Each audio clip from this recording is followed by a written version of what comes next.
My name is Sara Grossman, and I lost one of my best friends, Drew Leinanen, at the Pulse nightclub shooting in Orlando, Florida in 2016. While testifying, I like to bring his words to the stage.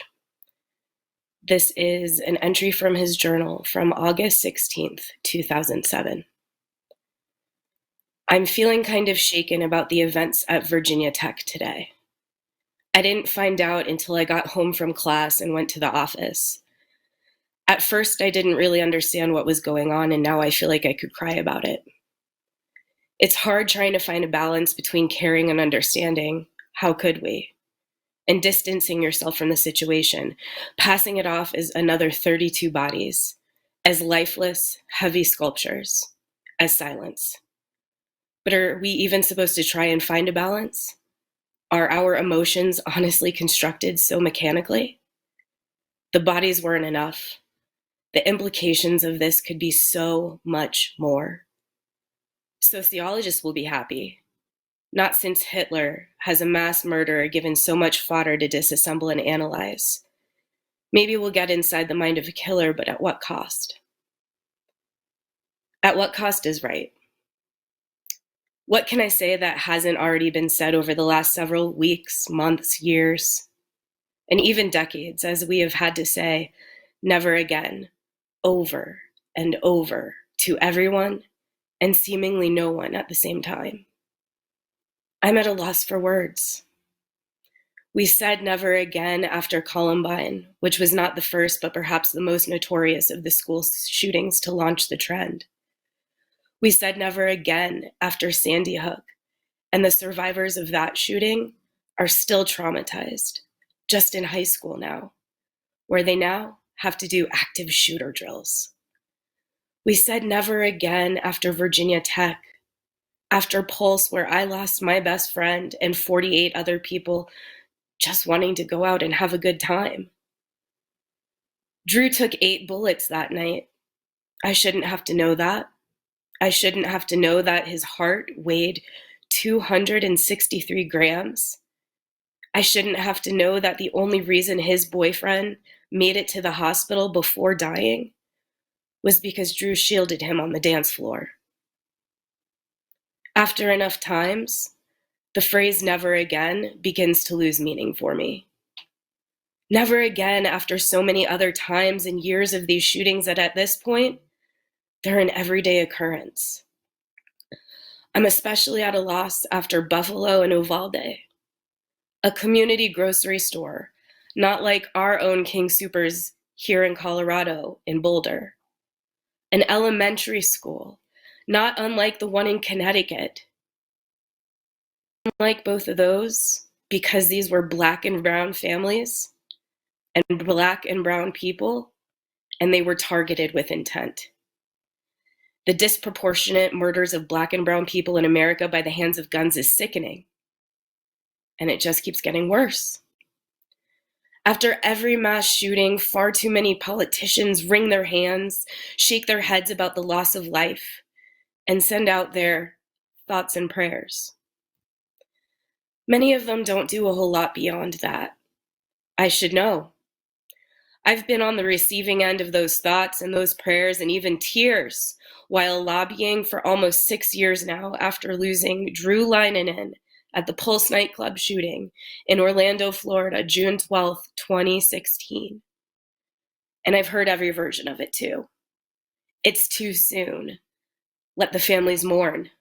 It's too soon. We don't know the motive yet. It's too soon. The FBI needs to assess the situation. It's too soon, with a litany of other excuses to continue doing nothing. It's not too soon, however. It's far too late. It's not too soon to admit the problem.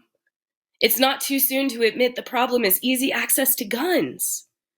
No other country in the world experiences gun violence in the specific, relentless, and traumatizing way that we do here. So how is that for American exceptionalism? And what's worse, we don't even see all of the gun violence that happens in our country because it's simply too much for the media to keep up with. To put numbers into perspective, On average, there are around 110 deaths per day in our country due to guns. No matter the cause, that's equal to nearly 2 Pulse nightclub shootings per day. But mass shootings represent a fraction of this violence. Most deaths by guns happen via incidents like suicides, not locking your guns up and your toddlers shooting them off, day-to-day gun violence in cities, and domestic violence. That's why we need to care not just about gun laws or gun laws that can prevent mass shootings. We need to think and worry about structural and cultural changes that get at the root cause of gun violence. This is not normal in other nations. Plenty of other nations struggle with mental health and mental illness without this issue. So how is this part of the going back to normal for us? We can't do it anymore. The latest tragedies once again underscore the fact that America is in the grips of a gun violence crisis that includes both mass killings and daily shootings, plaguing communities around America. We can't and we will not accept gun violence in our supermarkets, our churches, our nightclubs, our schools, and our homes. It doesn't need to be just another fact of life. The cycle of gun violence is unacceptable, particularly since the majority of Americans supporting life-saving background checks and common sense gun violence prevention legislation. It's like 90% of people. So if you feel angry like I do, it's because we deserve better. If you feel sad like I do, it's because we deserve better. And if you feel numb after all of the terrible news that we hear week to week, please remember that we deserve better than slogging from one collective traumatic experience to another. The ball is in the US Senate's court. The House passed background check legislation a year ago, and it's time to turn these horrific headlines into problem-solving action in DC. The time to take action to save lives is right now. It's been more than 25 years since our leaders passed a federal gun safety law. That's 25 years of survivors mourning their loved ones. That's 25 years of tireless activism and 25 years of senseless shootings like those in Uvalde, Buffalo, Aurora, Las Vegas, Columbine, Orlando, and the countless others that don't always make the news. That's 25 years worth of people missing from their friends and families' dinner tables, birthday parties, weddings, and normal nights out. I don't want to lose another loved one. Nobody does. So the change must begin with each of us doing our part to build a better America.